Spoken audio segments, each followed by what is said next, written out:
নমস্কার বন্ধুরা, মায়া কুকিংস ব্লগে তোমাদের সবাইকে স্বাগতম জানিয়ে আজকের ভিডিওটি শুরু করছি। মা আজকে রান্না করবে দই কাতলা। দেখো, এদিকে মাছটাকে ধুয়ে নুন হলুদ মেখে রেখে দিয়েছে।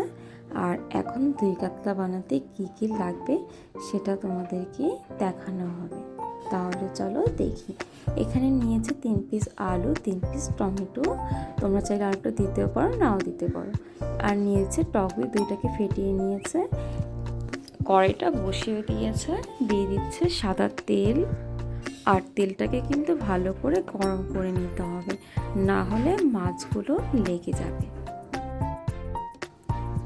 আর মা এখন এক এক করে মাছের পিসগুলোকে ভেজে নেবে। আর তেলের মধ্যে কিন্তু অবশ্যই সামান্য একটু নুন দিয়েছে, যাতে মাছগুলো লেগে না যায়। তো বন্ধুরা, এক পিঠ ভাজা হয়ে যেতেই মাছগুলোকে উল্টিয়ে দিচ্ছে। দেখো, মাছগুলো ভাজা হয়ে গেছে, তার জন্য মা মাছগুলো তুলে নিয়েছে। আর বাকি মাছগুলো ভাজা হয়ে গিয়েছে। এই তেলেই রান্নাটা করে নেবে। ফোড়নে দিচ্ছে গোটা জিরে, তেজপাতা, লঙ্কা বাটা, হলুদের গুঁড়ো দিয়ে মা নেড়ে দিচ্ছে, যাতে লঙ্কা বাটাটা পুড়ে না যায়। এর জন্য দিয়ে দিচ্ছে সামান্য একটু জল। এখন জল দিয়ে কিন্তু ভালো করে কষিয়ে নিতে হবে।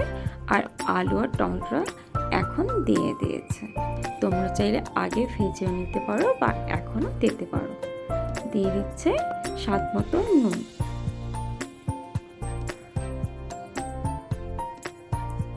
তো এখন এটাকে একটু ঢেকে দিবে। আর দেখো বন্ধুরা, ঢাকনাটা খুলেও নিয়েছে। মা এখন নেড়ে দিচ্ছে।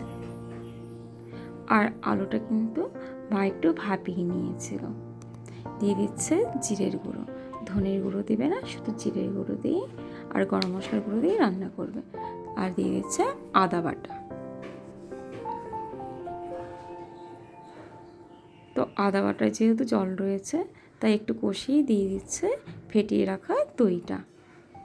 তো দইটা দেওয়ার সময় মা গ্যাসের ফ্লেমটা একদম লো করে দিয়েছিল। আর এখন এটাকে একটু ভালো করে কষিয়ে মাছগুলো দিয়ে দিচ্ছে, মানে 2 পিস মাছই রান্না করবে। মাছটাকে দিয়ে একটু ভালো করে নেড়ে দিয়ে দিচ্ছে পরিমাণ মতো জল। মানে অল্পই জল দিয়েছে, যেহেতু দই কাতলা রান্না করবে তার জন্য। আর তোমরা হয়তো ভাবছো 2 পিস মাছ, মানে আমাদের বাড়িতে সেরকম খাওয়ার লোক নেই, তো আরেকটা মাছ রান্না হয়েছে, তার জন্যই 2 পিস রান্না করেছে। দিয়ে দিয়েছে গরম মশলার গুঁড়ো দিয়ে নেড়েই ঢেকে দিয়েছে। আর দেখো, ঢাকনাটা খুলে নিয়েছে। তো আমাদের দই কাতলা একদমই রেডি। এখন মা মাছটাকে একটু উল্টিয়ে দিচ্ছে। আর এখন শুধু নামানোর পালা।